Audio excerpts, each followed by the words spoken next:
come up, whom I've had the opportunity to work with in a few different things. And today she's going to talk about the school to prison pipeline. That is a critical issue from which certain corporations are truly benefiting.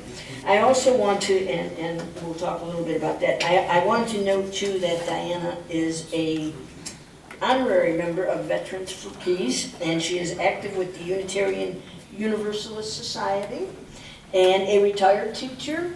And as I said, I've had the opportunity to work with her and seen some of the great work she can do with young people. Thank you. Thank you, Diana. Well, good morning. Hi. As a retired teacher, my heart is filled with education. And so that's why this subject is so important to me, and which I want to focus on today.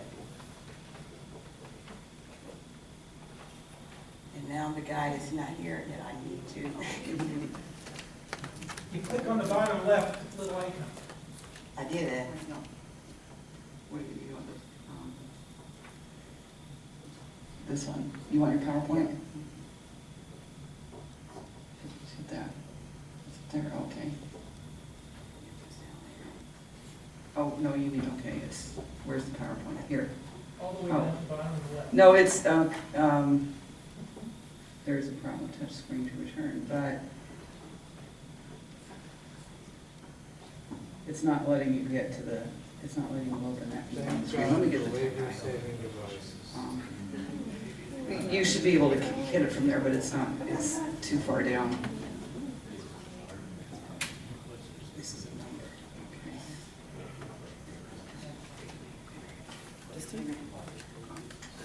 okay. Okay, I might as well go ahead and start without the PowerPoint. Those things happen. So, when we think about the school to prison pipeline, the question is, what is all that about? It's about policies and practices that encourage the police presence at schools, including the use of harsh tactics such as physical restraints and automatic punishment that results in suspensions and out-of-school class time. Now, although these are huge contributors to the pipeline, the problem is more complex. The school-to-prison pipeline starts, or at best is avoided, in the classroom. Now, I know many of you are not classroom teachers, but you may have children or grandchildren, and the students are, to coin a phrase that's, you know, we all know about, they are our future. They are our future. All the students are our future. When combined with zero tolerance policy, a teacher's decisions to refer students for punishment can mean they are pushed out of the classroom and much more likely to be introduced to the criminal justice system. And there's a point up here talking about corporations. These corporate prisons, they want people to fill these prisons. Who's in the pipeline? Students from three groups: racial minorities, children with disabilities, and children with mental illnesses are disproportionately represented in the school to prison pipeline. African American students, for instance, are 3.5 times more likely than their white classmates to be suspended or expelled, according to the nationwide study by the United States Department of Education Office for Civil Rights. Black children constitute 18% of the students, but they account for 46% of those that are suspended more than once. For students with disabilities, the numbers are equally troubling. One report found that while 8.6% of the public school children have been identified as having a disability,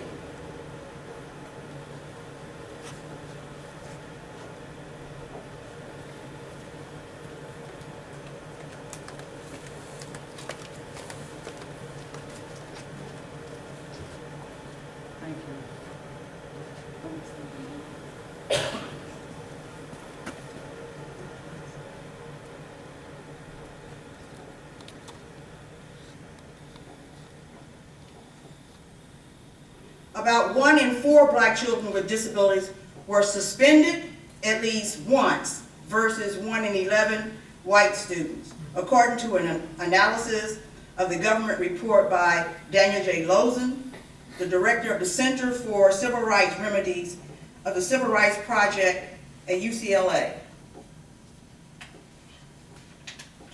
All this is made worse by funding cuts that overburden counselors and high-stake tests that stress teachers. We don't have enough counselors in our school system. For political reasons, people aren't willing to put more counselors in our school system. And many parents are concerned about these tests. The teachers many times had to take time out of their regular instructional time to spend all that time on teaching to a test. For students of colors and those with disabilities, suspension is the #1 predictor, more than poverty, of whether children will drop out of school and walk down that road that includes greater likelihood of unemployment, reliance on social welfare programs, and imprisonments. And I speak to this from personal experience.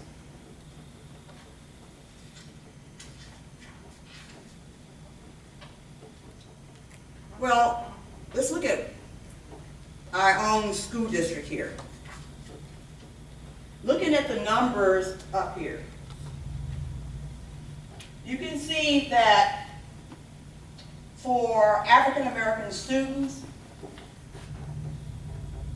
this is for out of school suspension, the areas where they are having some real challenges is with fighting and physical aggression. You see those numbers with those kids who have no IEPs and the numbers for those with IEPs. What's an IEP? The IEP is an individual educational program. It's for kids who have disabilities or learning problems. Go across that and you see for white students who have no IEPs, they're out of school suspension. And for those students, white students who are on IEPs. In regard to fighting physical aggression, disruption, defiance and disrespect and insubordination, those numbers.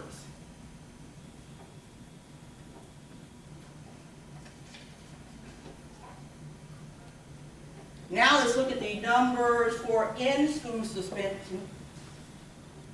And for those same problem areas as far as defiance, disruption, and fighting, see the numbers for in-school suspension for African American students who are not on any IEPs and those students who are on IEPs.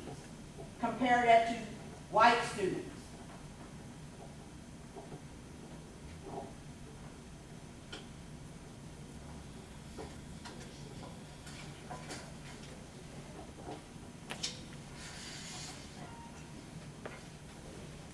Connie Brooks, who works for the Iowa Department of Education, she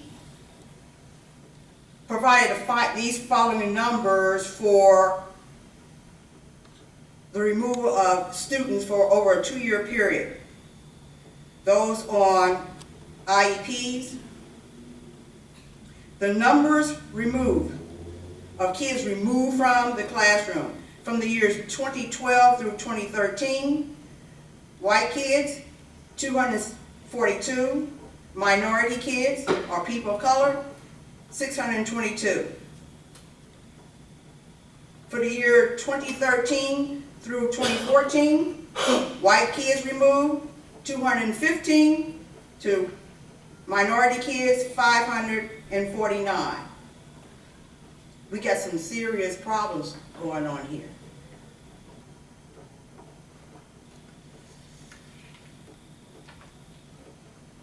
I'm asking you to consider a couple of things here about rerouting this pipeline, about going out into your communities and talking with your fellow neighbors and teachers and other stakeholders to consider doing some things differently.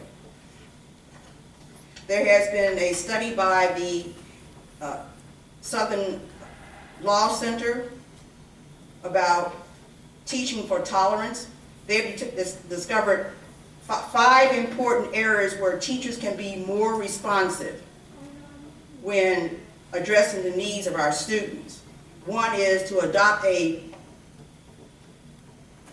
social emotional lens when they're looking at challenges with kids. Get to know your students and develop some cultural competence about those students. Plan and deliver effective student-centered instruction.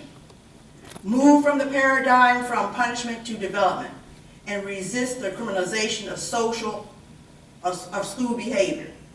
So what I want you guys to do now, I want you to take some time, and I'm going to give you a couple scenarios, and I want you to do some problem solving using these 4 lenses to work through to be a more responsive person in regard to working with children. The problem that you're going to work on is you have a student in the classroom. That student name is Michael. And the area, because one of those areas that kids were challenging was aggressive physical behavior. Michael has shouldered his teacher out of the way when she blocked the classroom door as he tried to get out. So, how would you handle that situation? What would a punitive teacher have done? Think about what a punitive teacher would have done. And think about what you could do differently. And I want to ask that you work at your table for a few minutes and come up with how you would work on solving this particular problem, working through with this child named Michael.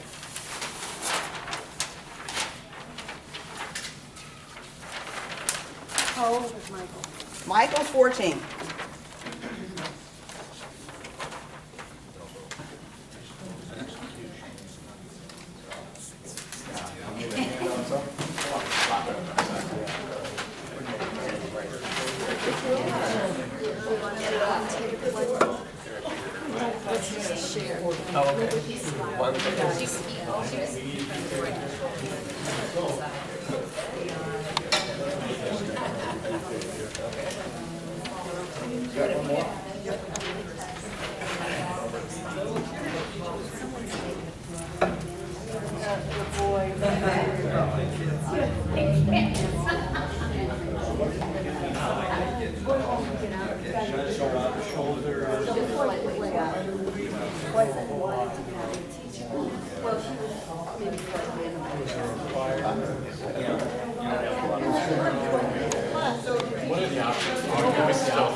These are the lenses that a responsible teacher would work through.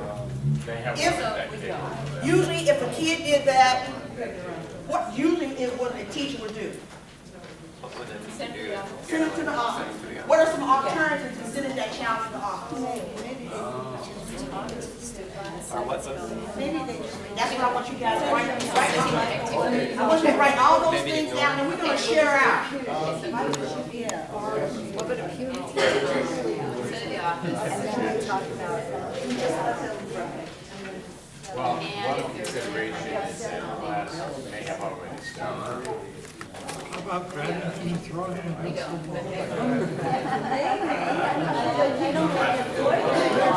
I mean, as long as we were seeing, so if a student did something deliberately offensive, why not assume the teacher did something because something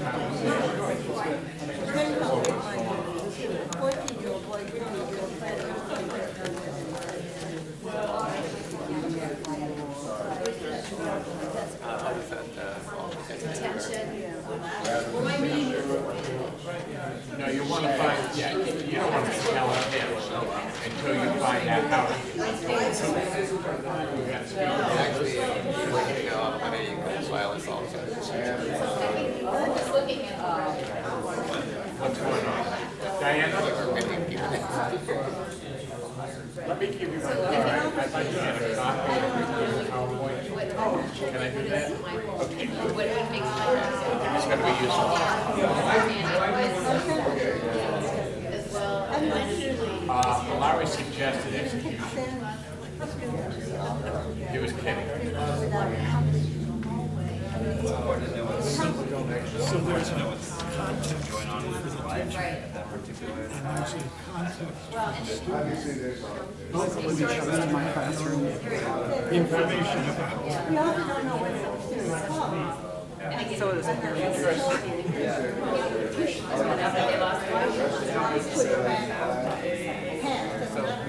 Perspective on what would have done pictures because they're young. So they're really concerned about themselves.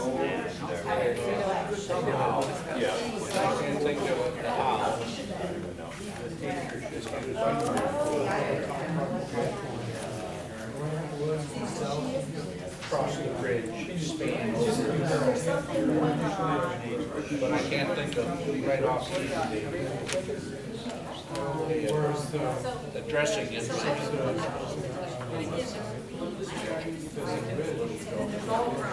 away from everything else. Don't do it. You know, class, just, have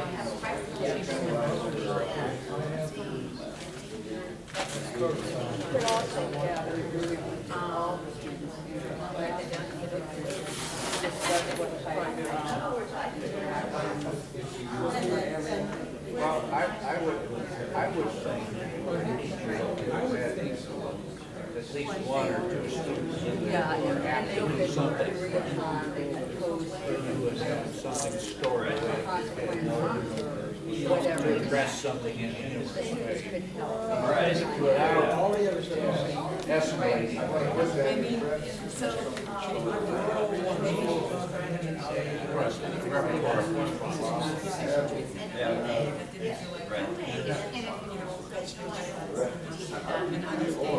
don't take it personally. Do her EP. But if you want to engage, D-O-I-R.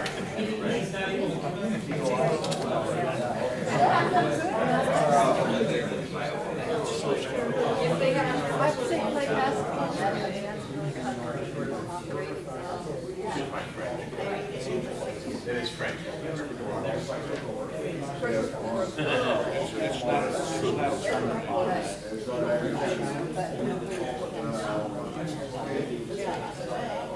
I think this would add more credence.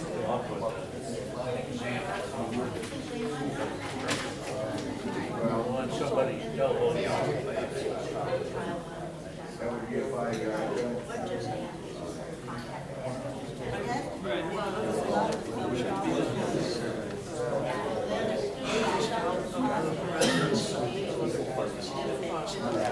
Okay, I'm going to have you guys share out.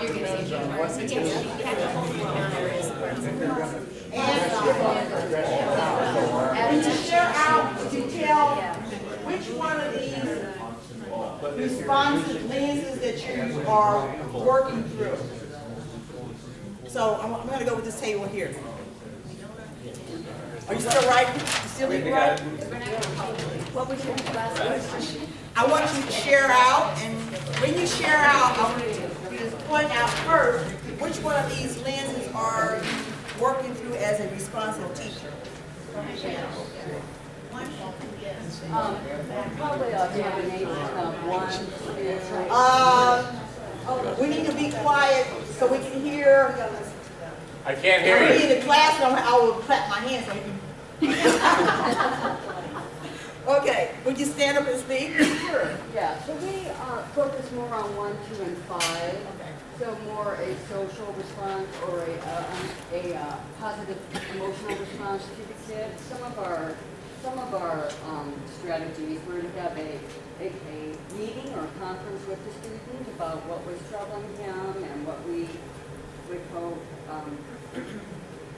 would be future type of behaviors between both of us. parent conference to find out if something's going on at home, maybe an appropriate behavior agreement between the student and the teacher, what he's looking for in her too, so that there's a two-way street going on. And also a classroom discussion with the whole class, maybe posting expectations and consequences that they agree upon for interaction. We also had, somebody had a personal experience in our group of when something like that happened, the student played basketball with the student and developed a rapport and an understanding that way. So another appropriate socialization between the teacher and the students. That's as far as we got. Okay, very good, thank you. Over here. Okay, do you want me to speak? Oh, okay. Okay, well, we felt like a responsive teacher, first of all, would want to understand Michael. Like, what are his social emotional needs? Does he have things that trigger him? What's going on with him in his life? Is there things going on, like the parent conference, that maybe are causing some stress? And then just culturally, what things make him who he is? And then we thought it was really, really important for the teacher not to emotionally engage, because frequently a teacher will flare up and kind of exacerbate the situation because they emotionally can't set aside their own personal feelings and take it and personalize it. So we similarly said, have a conversation with him, privately. But then finally, but it's also the development, number 3, just building skills. Like if you keep pushing people around in life, you're going to get yourself into trouble. So you got to have that skill building component to it. And we would not want him to be sent to the office or suspended, or if, some real hard-nosed teachers might even call the police. And that, that's what we absolutely don't want to see happen. So, Thank you. did I get anything? Okay. We're group number 5. First, to find out what's going on, take Michael aside and ask what's going on, and then, if possible, somehow to use humor and to be anticipatory in terms of problems and have some sort of repertoire of responses to this situation that you've got in your bag and don't have to invent on the spot. So I think that we were looking at number 1 and number 4 primarily. Okay, thank you. At 14, I think you could ask Michael, are you off to see your sweetie? I think that would Right. No, it's your pretty well nail Michael on the head Do there. you use Oh, yeah. Exactly. Okay, how about over here? So our first response was to listen to Michael. Which one of the lenses you are working with in response? I guess social emotion. Okay. To listen to Michael. Oh, were we supposed to just pick one of them? Yeah, or several. Because I think we kind of You did didn't that. have. So one was to, as others have said, listen to Michael, know what his situation is. Another is don't get into this control mindset. So don't let him live freely. Don't try and lock the door. But then beyond that, know who can help him once he's out of the room. So, contact whoever's available. And we might even have a position for this, a staff position. This is someone who's out there responding to students who are out in the hall because they're having trouble in the classroom. So that relates to a public use of public resources. In other words, instead of privatizing everything and paying for it with our taxes, what if our taxes actually went for what we wanted to go for, which is to educate our children? Right? So that's the whole thing about funding cuts, is a mechanism that this system uses to shape the choices that we have. So they're narrowing our freedom right there. Gifted education for all students. Why should quality attention and the student-centered instruction, why is that only available for some, right? Okay. And smaller class sizes is part of delivering a quality education. We know that attention works. Could I ask the other group, they said, don't send them to the office, but I mean, well, the office is where the disciplinarians are. That's where your principals, assistant principals that are dealing with behavior. So sending them to the office is not I don't think it's a bad thing. Those are people that are dealing with those kind of problems. When it's all this, you can't deal with it in the classroom, you have to do it. Sending to the office is something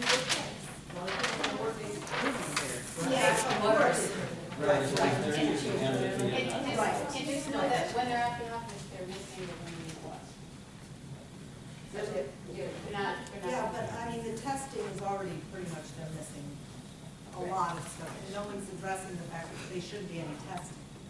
All that testing thing, Bush's thing that we should get rid of. Right. I just want to address the office thing. I mean, again, like I think that you said, is if everyone in the office knows how to handle these situations, that's one issue. But another issue is what every school should have, and we don't, and it's still a fight, is at least one sensory safe space for the children, everyone, not just kids on IEPs, a safe room for kids to go when they're overwhelmed, when they're stressed, and a counselor who is nearby who can intervene. And it's not a huge resource, actually, when you think about it. And kids like Michael, we don't know what's going on with him. He might have simply felt trapped in the room, because maybe he has anxiety issues and felt trapped and he had to get out. We don't know. But a child like that could just go to that room knowing that that's allowed, and then when they feel better, go back. There are states who have done this, and they've shown it has reduced problems unbelievably just by kids knowing they have the freedom to go cool out for a minute and come back. Which isn't that what we want to teach them when they start to feel aggressive or scared or, right?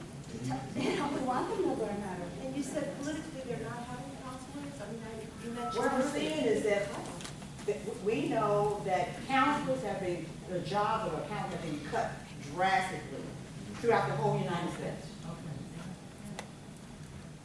Maybe he was just in a hurry to go to the bathroom. Yeah. I mean, you don't know. In that case, don't hold them up.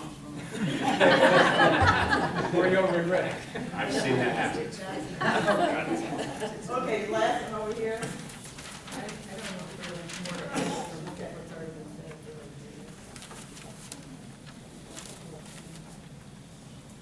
A guy like myself think that there's a school board election coming up. Number 5 might be an interesting question to ask. Okay, I want to close out with some closing remarks. And I also want to share with you a printout of 3 different types of scenarios of student challenging behaviors and how the 5 responses was actually taken here. So you have to have that. So finally, I want to say that I talked with a person who actually worked here in the district, and this was his response to what was going on here in Iowa City. He said there is a disconnection between the students and the staff. These were his exact words. The individual, he also added that there is a lack of understanding about African Americans and Latinos. When problems develop, most of the teachers and staff, they don't see it as a teachable moment to help the youth find a way to work through something that's difficult. That educator also told me that most of the problems in regard to senior high school occur during that child's freshman and sophomore years. The professional told me that there needs to be more preparation for students transitioning from elementary schools and going into high schools. In addition, he said there are too many students and not enough staff. Many of the problems, many of the parents who have these youth, they're very young themselves. They need support and guidance to help their children in elementary and high school. So some type of program needs to be worked out to work with the parents. However, and I talked with another community person, they said there's an effort afoot to get the community engaged and to actually develop some changes. And part of that effort is they want people to get out and vote. They want new people on the school board. But change in voter participation is only part of the required change. The activity that we did here today is part of getting you as community people aware of what needs to happen. And to help in making the lives of minorities and disabled students a more positive thing. This is a deeply human rights battle that we're fighting so our kids can be successful. Thank you.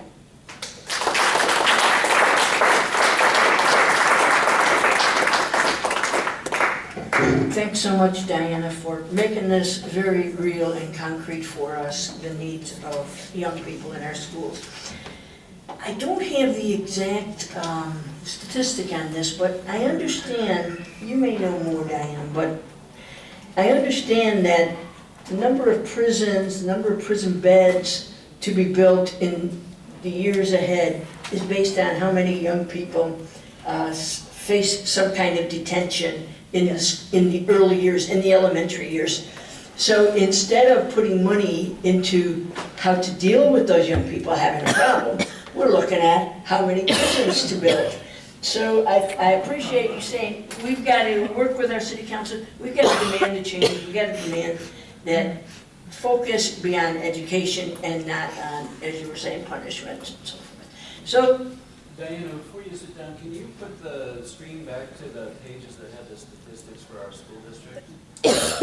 Either the in-school or out-of-school suspension page. I'd just like to see some of those stats again. Thank